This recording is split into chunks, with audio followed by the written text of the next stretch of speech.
Hi friends, good morning, welcome to XMB. I hope आप सब अच्छे हैं and you are preparing well for examination. तो शुरू करते हैं आज का हमारा करंट अफेयर जो कि है 25 March 2023। Friends, it's very important that you download the PDF and you download the BPDF so that you can revise it as and when you required it. सबसे पहला न्यूज़ आज जो देखेंगे regarding cabinet approve additional DA.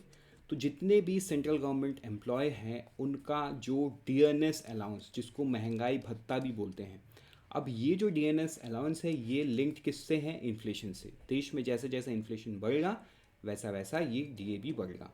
तो अभी तक उनका जो डीए था 38% था बेसिक पे का, राइट। तो अभी गवर्नमेंट ने कितना बढ़ाया? +4%। तो अब डीए कितना हो गया? It's 42% of the basic pay has become the किसका? Dearness allowance of the central government employ. And यहाँ पे central government allow government employ plus the pensioners दोनों को ही ये बेनिफिट मिलेगा। एंड इस 4% इंक्रीज के वजह से जो बजटरी एक्सपेंसेस होगा वो 12,815.60 करोड़ पर एनम ज़्यादा होगा। मतलब this is the cost of this increase, right. तो ये बहुत इंपॉर्टेंट न्यूज़ था and also this is a motivation to work with the government, right, क्योंकि government time to time inflation को देखते हुए डीए बढ़ाता रहता है। So friends, with this let's move to the next news that is regarding MSP for raw jute, minimum support price. I hope आपको इसका basics पता है। मिनिमम सपोर्ट प्राइस मतलब जैसे मान के चलो मैं अगर एक फार्मर हूँ, राइट, और मेरे फार्म पे अगर मैं कोई क्रॉप्स ग्रो करता हूँ, ठीक है, तो गवर्नमेंट इस क्रॉप्स में एक मिनिमम प्राइस की गारंटी मुझे देता है अगर मैं गवर्नमेंट को बेचूँ। It is up to me if I want to sell, मैं इनको बाहर ज़्यादा में बेच सकता हूँ, बट द थिंग इज़ मेरे को एक मिनिमम गारंटी तो मिलता है। एंड ये जो मिनिमम गारंटी अभी गवर्नमेंट ने कल डिक्लेयर किया वो है फॉर रॉ जूट। आपको याद होगा जूट क्या है? जूट एक टाइम का इंडिया बहुत बड़ा, मतलब इंडिया में बहुत बड़ा इंडस्ट्री था जूट का, जो आज इंडिया से शिफ्ट बांग्लादेश हो गया है because of multiple reasons.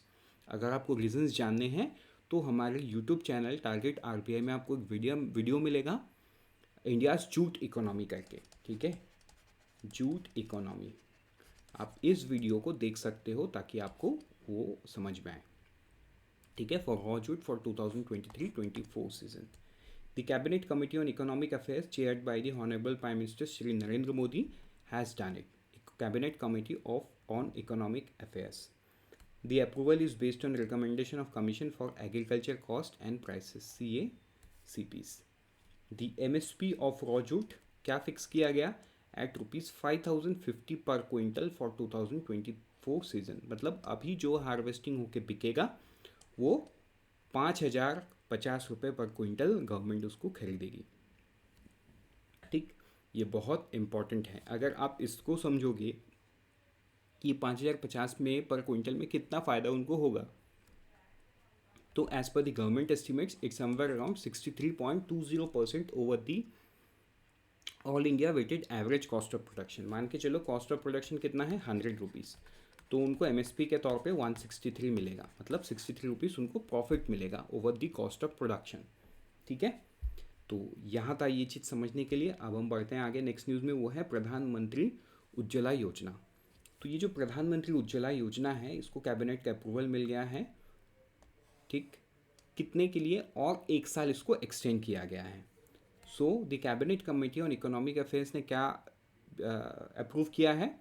A subsidy of ₹200 पर 14.2 kg cylinder for up to 12 refills per year. मतलब एक फैमिली अगर 12 सिलेंडर पर ईयर कंज्यूम करती है तो पर सिलेंडर में उनको जो सब्सिडी मिलेगा वो मिलेगा ₹200, अंडर विच स्कीम? प्रधानमंत्री उज्ज्वला योजना स्कीम, ठीक है। तो अभी तक कितने बेनिफिशियरीज इसमें? 2023 फर्स्ट मार्च तक 9.59 करोड़ बेनिफिशियरीज इसमें हैं। इसमें टोटल एक्सपेंडिचर कितना आएगा? मतलब 22-23 में कितना आया था? 6,100 करोड़। तो ये सारा चीज़ आपको ध्यान में देना है। ये पैसा किसको जाता है? ऑयल मेकिंग कंपनीज को जाता है, क्योंकि सब्सिडीज़ तो सीधा सीधा बैंक अकाउंट में गवर्नमेंट ट्रांसफ़र करती है। अब हम बढ़ते हैं आगे हमारे नेक्स्ट न्यूज़ में, वो है MOU between ministry of Ayush and department of ex serviceman welfare, ठीक है। यहाँ पे जगह नहीं था बोल के वेलफेयर नहीं लिखा, ये वेलफेयर है। तो ये इससे क्या होगा, integrating Ayurveda in ex servicemen contributory health schemes at 10 polyclinic across the India. इसका मतलब क्या है कि जो एक्स सर्विसमैन को जो बेनिफिट्स एक्सटेंड किया जाता है उसमें आयुर्वेदा का इंक्लूशन किया जा रहा है थ्रू दिस एमओयू। क्योंकि देखो, अगर आयुर्वेदा को इंटरनेशनल लेवल पे लेके जाना है तो सबसे पहले इसको देश में तो अप्लाई करना है। तो देश में ये छोटे छोटे लेवल पे गवर्नमेंट इस प्रकार से एमओयू करके अप्लाई कर रही है। तो ये जो 10 पॉलीक्लिनिक होगा ये कहाँ पे होगा, ये लिखा हुआ है अम्बाला, मैसूर, रांची, नागपुर, भोपाल। तो ये नाम इंपॉर्टेंट नहीं है, आपको इंपॉर्टेंट ये है कि ये जो 10 पॉलीक्लिनिक, 10 इन नंबर्स, ये आपको ध्यान में देना है। ठीक है, और मिनिस्ट्री आयुष और department of ex serviceman welfare, ministry of defence, इनका साइन किया हुआ है। ये एक पर्टिकुलर डिपार्टमेंट के साथ है, ना कि पूरे ही डिफेंस मिनिस्ट्री के साथ, तो ये आप ध्यान में देना। नेक्स्ट न्यूज़ होगा TIWG मीटिंग, जिसका मतलब है trade and investment working group. जो G20 first trade and investment working group का मीटिंग है, ये कहाँ पे हुआ, ये मुंबई में हुआ। Under India's G20 presidency scheduled in Mumbai from March 28 to 30, 2023। ठीक, तो ये इंपॉर्टेंट न्यूज़ आपको पढ़ लेना है। 28 से 30 तक का होगा, जब ये हो जाएगा तब उसके बाद इसका जो डिटेल्स है वो भी हम पढ़ लेंगे। With this, let's move to the last news of the day, that is RBI approves merger। तो RBI ने क्या अप्रूव कर दिया, मर्जर कर दिया 3 फर्म का, L&T फाइनेंस होल्डिंग्स का। ठीक है, जो इसकी सब्सिडियरी थी L&T finance limited, L&T infra credit limited and L&T mutual fund trustee limited, with L&T finance holding limited में जो मर्जर है वो किसने अप्रूव कर दिया, RBI ने। With this, we are done for the day. Let's meet tomorrow morning once again. Till then, unfold your potential. All the best for all the exams that you're preparing, and always remember, IXMB helps you prepare 50% faster.